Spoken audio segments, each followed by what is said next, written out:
Hey friendlies, today I go out to Oka, I chop down a shrubbery, and we see just how high the lake has risen, and hope to hell my mother-in-law isn't flooded.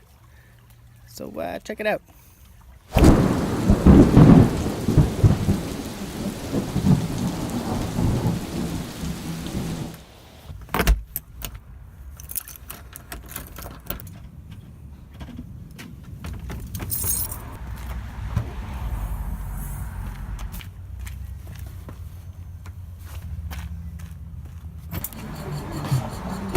Okay. Oh, it's stinking hot in here. So nothing too bushcrafty today. I'm headed out to the mother-in-law's in Oka. She just wants me to clear out a bit of a shrubbery. So I brought my tools. Ain't gonna be no fires tonight because her fire barrel is currently being lapped at by the lake, which has risen like it's got to be 10 feet because that barrel's 10 feet above the usual water line. There's a lot of flooding in her area. It's a good way to spend Easter. Anyway, so we're hitting the road because I'm running just a little bit late. It's gonna be fun. It's gonna be fun.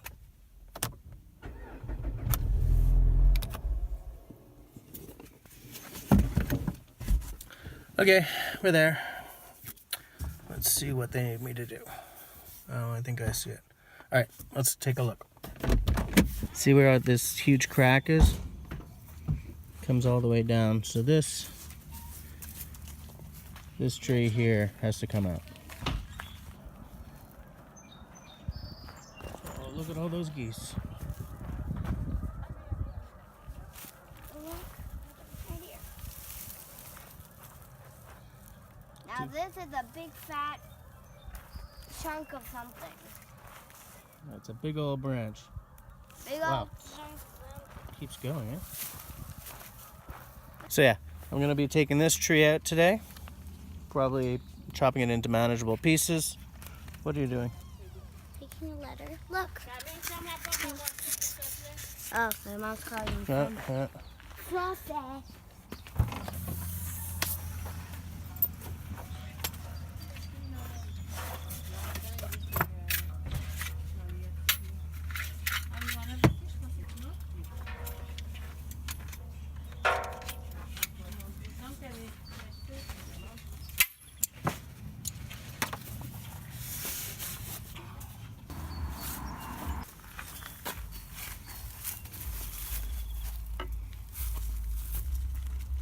Well, first of all, because the small axe is not good and the long axe is not good.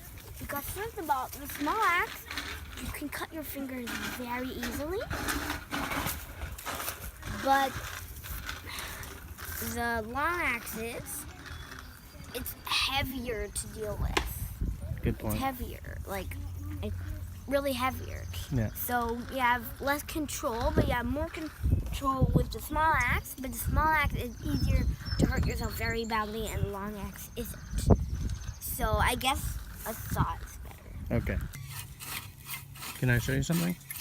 No. Okay. Okay, so keep your hand in line with where you're slicing the saw.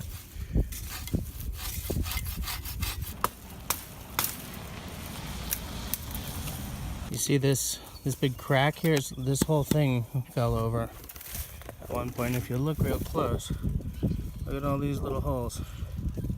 Somebody set up shop in there. If we can see anything. I wonder if we can see anything.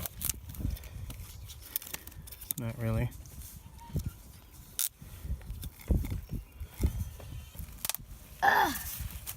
Yeah, there we go. Yep, nice job. All right. I think we're gonna use this for fire. We may.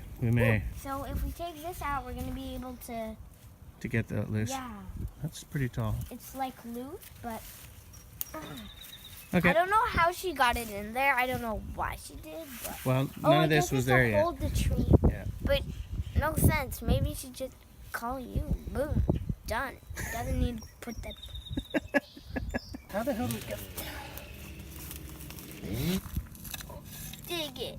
I said. Can you dig it? Dig it. Uh-huh.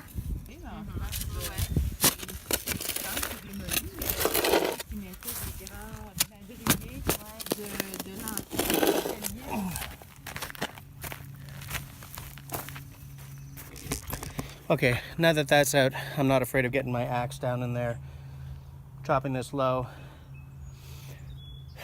My mother-in-law would like, you know, the root ball and everything pulled out, but that probably won't happen today.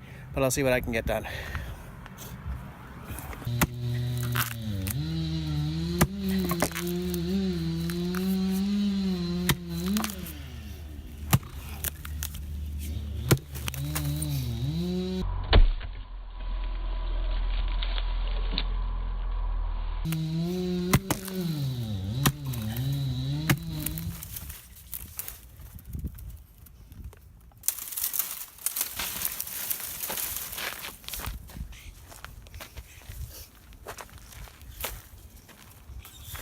Okay, so it ended up having to be 2 trees to come out. They're both down now. I think I'll deal with the root balls another day, like the stump and the roots. What I gotta do now is take all that cedar, chop it up smaller so that it's more manageable, move it to the back so that they can be burned. Okay. Judging by the sound of it, I'm not the only one doing work today.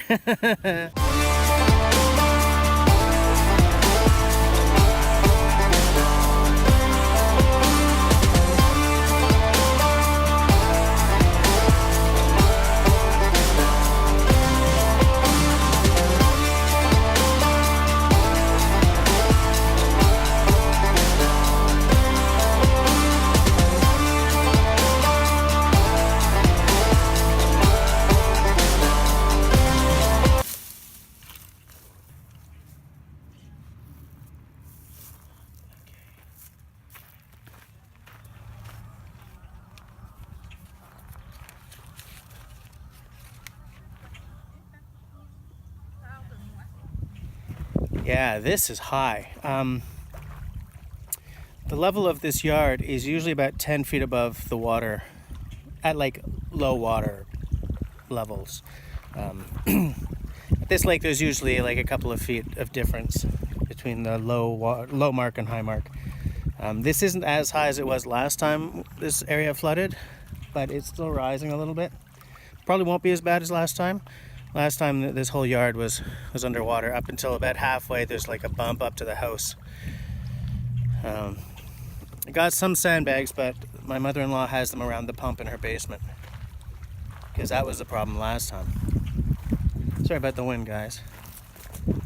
But yeah, you know, it makes me wonder how desirable is waterfront property when this becomes a real and present danger every spring or every few springs or something.